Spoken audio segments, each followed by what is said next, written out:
Bertemu kembali. Kerajaan optimis mengurangkan kemiskinan Tegar menerusi pangkalan data utama PADU yang bakal dilancarkan Januari tahun depan. Jadi untuk perbincangannya bersama Syazwani Samsu di Parlimen. Silakan Wani. Ya, Miza, kerajaan optimis untuk menoktahkan kemiskinan Tegar dengan lebih berkesan menerusi pengkalan data utama PADU. Jelas Menteri Ekonomi Rafizi Ramli, alternatif yang lebih komprehensif itu bagi mengenal pasti pengukur garis kemiskinan selain kadar pendapatan. Beliau turut mengakui kaedah yang telah diguna pakai sejak 1996 itu mempunyai kekurangan dan tidak memberi gambaran menyeluruh mengenai lanskap ekonomi rakyat. Ini sekaligus membolehkan bantuan disasarkan kepada kelompok yang memerlukan. Kira kesukaran yang ada sebelum ini ialah kerana infrastruktur pangkalan data itu tidak menyeluruh dan tidak memungkinkan kerajaan mengambil kira pemboleh ubah yang lain. Jadi sebab itu pendekatan sebelum ini ialah seberapa yang baik dilihat kepada pendapatan, diukur kepada garis pendapatan B40 M40, maka bantuan diberikan begitu. Sebab itu tindakan yang pertama ialah sudah tentu untuk kita mewujudkan PADU, dan dengan kemajuan teknologi dan juga sains data yang ada sekarang, ia membolehkan kerajaan mengumpul lebih banyak maklumat yang ada. Beliau menjawab soalan ahli Parlimen Tampin Datuk Muhammad Isa. PADU yang dijangka mula diaplikasi pada Januari tahun hadapan itu juga bagi membantu kerajaan merangka program bertepatan kelompok yang disasarkan. Baik saudara, ini pula berkenaan inisiatif pendapatan rakyat. Sehingga kini lebih 4,100 peserta inisiatif pendapatan rakyat IPR berjaya keluar dari kelompok miskin Tegar dan mampu menjana pendapatan bulanan yang mampan. Penyediaan bantuan dan ekosistem pertanian serta perniagaan lengkap antara usaha kerajaan dalam mengurangkan kelompok termiskin. Yang dilaksanakan oleh Kementerian Ekonomi yang meliputi penyediaan ekosistem yang lengkap dan bantuan secara in-kind diberi kepada peserta bagi menyokong dan menggalakkan mereka untuk menjalankan aktiviti ekonomi bagi menjana pendapatan tambahan secara mampan. Sehingga kini sejumlah kira-kira 4,100 isi rumah telah mendapat limpahan manfaat daripada hasil pelaksanaan program ini. Penyataan bagi menjawab soalan ahli Parlimen Tampin Datuk Muhammad Isa.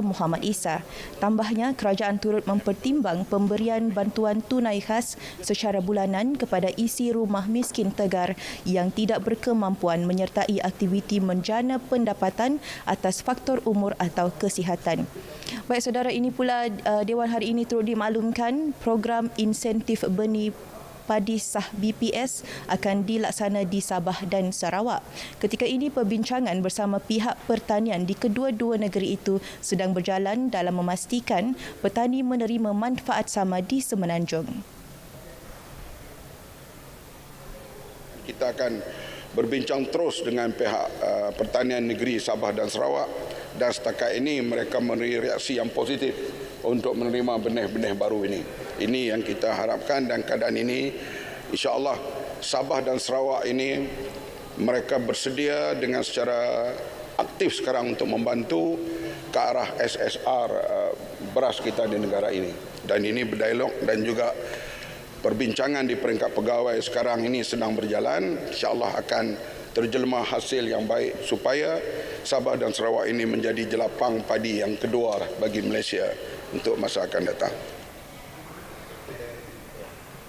Beliau menjawab pertanyaan Wakil IGAN Ahmad Joni Zawawi mengenai perancangan Kementerian melaksana BPS di Sabah dan Sarawak. Dalam pada itu, Dewan turut dimaklumkan sebanyak 22 lesen pengeluaran benih telah ditarik balik menerusi Ops BPS yang telah dijalankan di Zon Utara sejak dilaksana pada 7 November lepas. Ops berkenaan dijadual berakhir pada 21 November depan.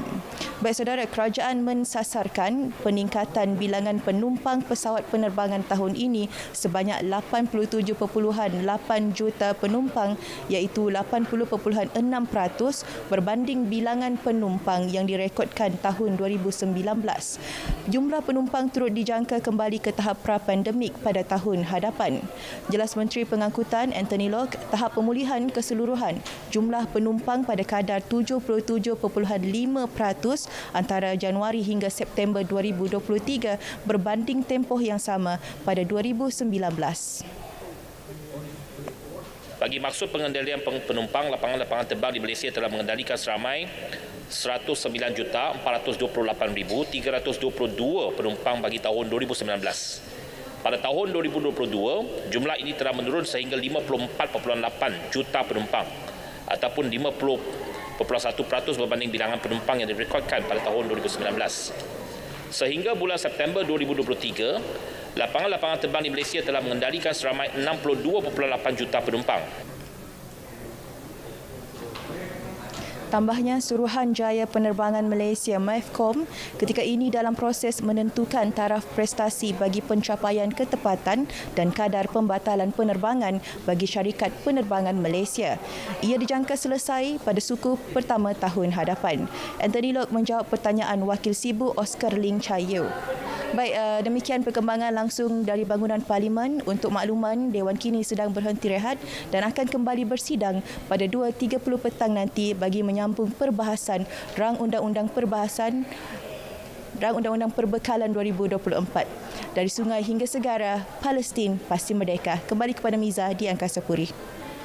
Baik, terima kasih Wani.